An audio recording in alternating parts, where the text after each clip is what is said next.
আজকে সন্ধ্যায় বাচ্চাদের নাস্তার জন্য বানিয়ে দিলাম লইট্টা ফিশ ফ্রাই, আর সাথে দুপুরে যা রান্না বান্না করলাম ওগুলো নিয়ে থাকছে আজকের ভিডিও। সো হ্যালো এভরিওয়ান, আসসালামু আলাইকুম, welcome back to my other blog. আশা করি সবাই ভালো আছেন, আলহামদুলিল্লাহ আমিও ভালো আছি। আজকের ভিডিওটা সকাল থেকেই শুরু করলাম। সকালবেলা উঠে দেখি অনেক সুন্দর রোদ্র উঠেছে, তাই ভাবলাম যে কিছু একটু ধুই। তো বিছানার চাদর ধুয়ে দিলাম, বালিশের কাভার, সাথে অনেকগুলো জামা কাপড় বোরখা ছিল আমার, সবকিছু ধুয়ে ছাদে শুকা দিলাম। যেহেতু কয়েকদিন যাবত প্রচুর বৃষ্টি পড়তেছে, তাই এগুলো আর ধোয়া হয়নি। তাই আজকে যেহেতু রোদ্র দেখলাম, তাই সবকিছু ধুয়ে দিলাম। হয়তো বা আবার হঠাৎ করে বৃষ্টি শুরু হয়ে যেতে পারে, তাই সকাল সকাল সবকিছু ধুয়ে শুকা দিলাম। তারপর চলে আসলাম বাসায়। সকালে একটু নাস্তা বানালাম, তো ওগুলো আর ভিডিও করা হয়নি। নাস্তা শেষ করে দুপুরে রান্না বান্না সবকিছু গুছিয়ে নিলাম। আর এখানে একটু লতি কেটে আমি পরিষ্কার করে এখন ধুয়ে নিচ্ছি। যেহেতু হাত চুলকাবে, তাই আমি একটা ছুরি দিয়ে তারপর নেড়ে চেড়ে ধুয়ে নিচ্ছি। আর এখানে নিয়ে নিয়েছি ইলিশ মাছ। ইলিশ মাছটা আমি ছোট ছোট করে কেটে নিয়েছি লতি দিয়ে রান্না করার জন্য। আর কয়েক পিস মাছ আমি একটু ভেজে নেব, আর পেঁপে দিয়ে ইলিশ মাছ দিয়ে একটু রান্না করে নেব। তো প্রথমে আমি লতিটাই রান্না করে নিচ্ছি ছোট ছোট কেটে রাখা মাছগুলো দিয়ে। আর এভাবে লতি রান্না করে খেতে আমার কাছে অনেক বেশি ভালো লাগে। অনেকে আবার লতিটা একদম ভাজা ভাজা করে খায়, আমার কাছে ওইভাবে আবার ভালো লাগে না। একটু যদি ভিজা ভিজা থাকে তাহলে আমার কাছে একটু বেশি ভালো লাগে। লতিটা রান্না বসিয়ে দিয়ে পাশের চুলাতে আমি লবণ, হলুদ আর একটু সামান্য মরিচের গুঁড়া মিশিয়ে তারপর ইলিশ মাছগুলো ভেজে নিচ্ছি। তো এখানে আমি 3 পিস মাছ ভেজে নিচ্ছি। 2 পিস মাছ আমার 2 ছেলে খাবে, আর লেজটা আমি একটু ভর্তা করব, লেজ ভর্তা, তাই ভেজে নিয়েছিলাম। তো মাছগুলি ভেজে নেওয়া হয়ে গেলে একটা বাটিতে আমি তুলে নিচ্ছি। আর পেঁপে দিয়ে ইলিশ মাছ রান্নাটাও বসিয়ে দিলাম। তো প্রথমে আমি ইলিশ মাছগুলো কষিয়ে তারপর নামিয়ে রেখেছিলাম মশলার ভিতর থেকে,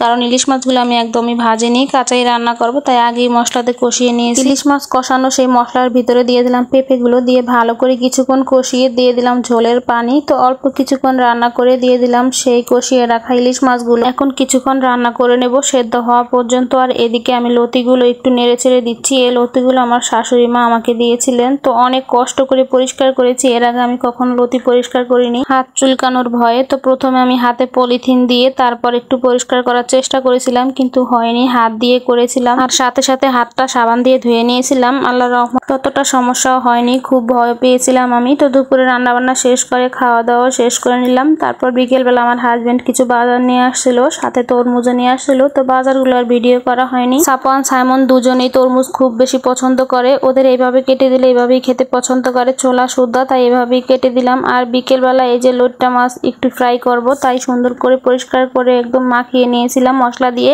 এখন লইট্টা মাছগুলো এইভাবে আটার ভিতরে মাখিয়ে সবগুলো মাছ সুন্দর করে ফ্রাই করে নেব। লইট্টা মাছগুলোর সাথে আমি আদা, রসুন আর দিয়েছি টমেটো সস, সয়া সস, লেবু, কর্নফ্লাওয়ার দিয়ে ভালো করে মাখিয়ে তারপর আটাতে গড়িয়ে ফ্রাই করে নিয়েছিলাম। আর এগুলো খেতে অনেক বেশি মজা হয়েছিল, আমার বাচ্চারা তো ভীষণ পছন্দ করেছিল। আর এই ফিশ ফ্রাইগুলোর উপরটা একদম মচমচে ছিল আর ভিতরটা অনেক সুন্দর নরম ছিল, তাই খেতেও অনেক বেশি মজা হয়েছিল। তো আজকের মতো ভিডিওটা এই পর্যন্তই। সবাই ভালো থাকবেন, সুস্থ থাকবেন, আল্লাহ হাফেজ, আসসালামু আলাইকুম।